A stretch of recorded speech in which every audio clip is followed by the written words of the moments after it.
Most people completely misunderstand what it really takes to start a business in countries like Eritrea. And that misunderstanding doesn't just slow them down, it stops them completely. If you're planning to register an LLC in Eritrea, there's something extremely important you need to know first. Because this is not a system designed for speed, shortcuts, or guesswork. And the surprising truth is this.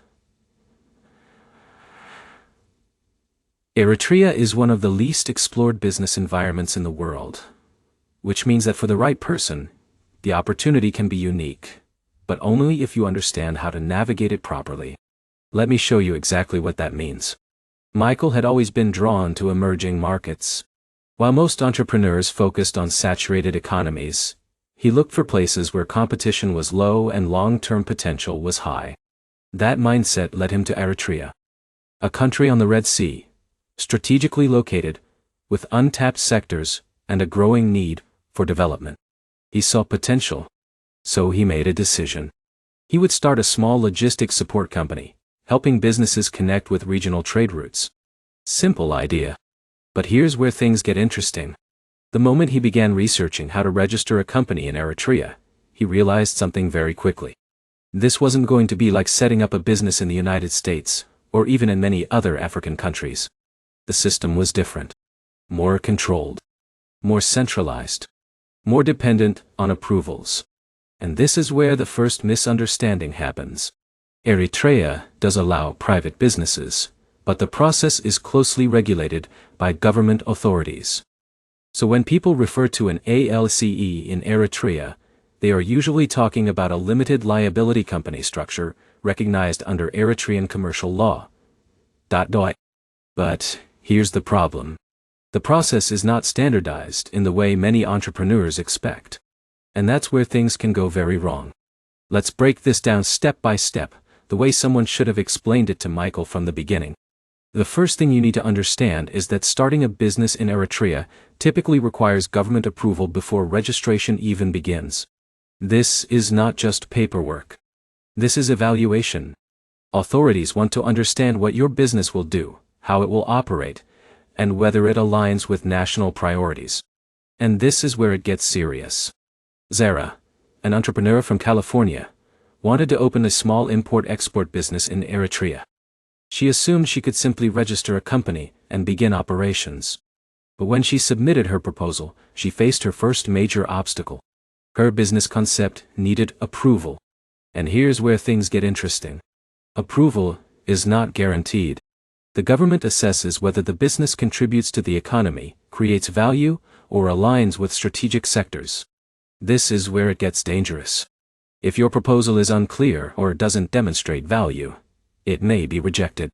So the first key insight is this. You are not just registering a business. You are presenting a case. Now, let's move forward. Once your business idea is approved in principle, the next step is preparing your company structure. This includes defining ownership, capital contributions, and management roles.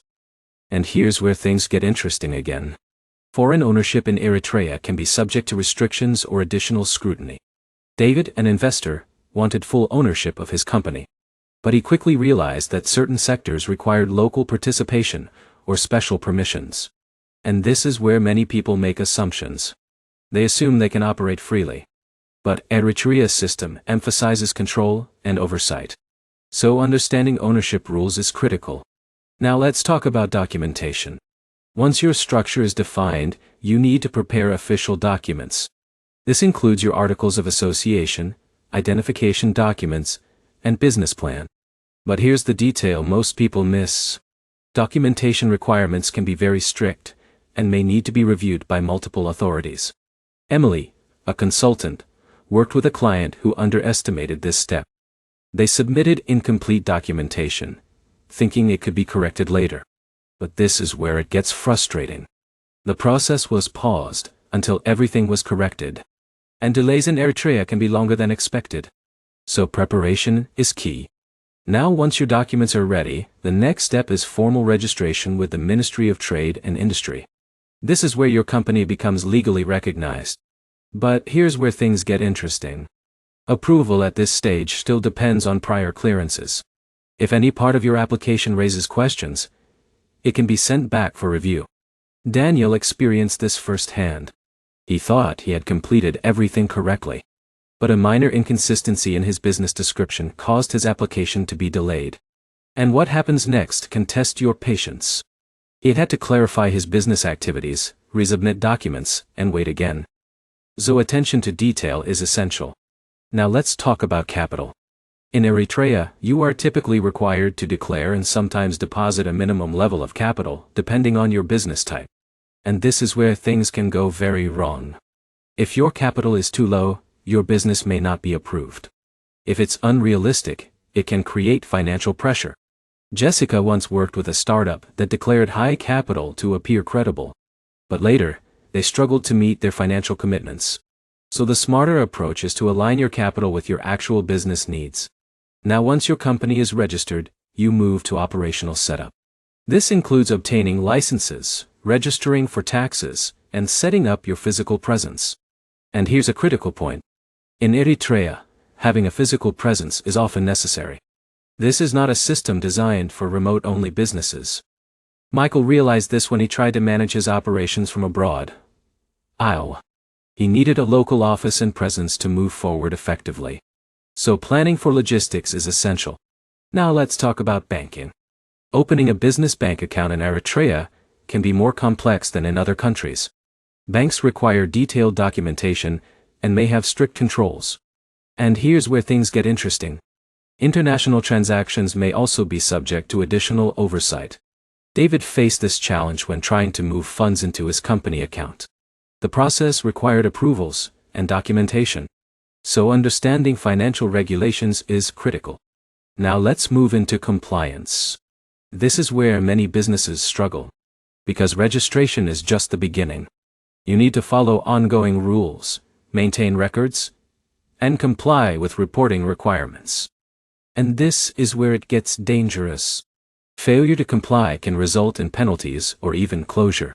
Emily saw this happen to a small business that didn't keep proper records. They assumed compliance was minimal.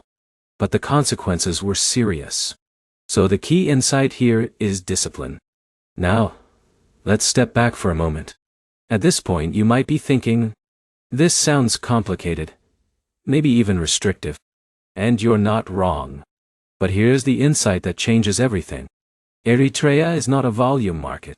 It's a strategic market. Opportunities exist for those who are patient, prepared, and aligned with the system. Michael, eventually, understood this. Instead of rushing, he adapted.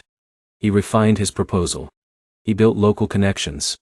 He approached the process with respect for the system. And what happened next changed everything. His business was approved. He established operations. And he positioned himself in a market with limited competition. That's the real opportunity. Not speed, but positioning.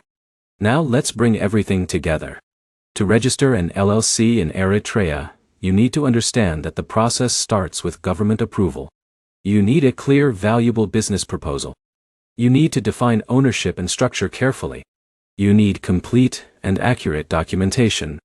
You need to register with the appropriate authorities. You need to establish a physical presence, manage banking, and stay compliant. It's not a simple process. But it's not impossible either. It requires patience, strategy, and attention. And that's what separates those who succeed from those who give up. Because most people expect convenience. They expect speed. They expect familiar systems. But now, you see things differently. You understand the reality. You understand the risks. And more importantly, you understand how to approach it. That's your advantage. And if you found this guide helpful, and want more videos that break down complex global opportunities like this, make sure to subscribe to the channel. Because the more you understand how these systems really work, the more powerful your decisions become.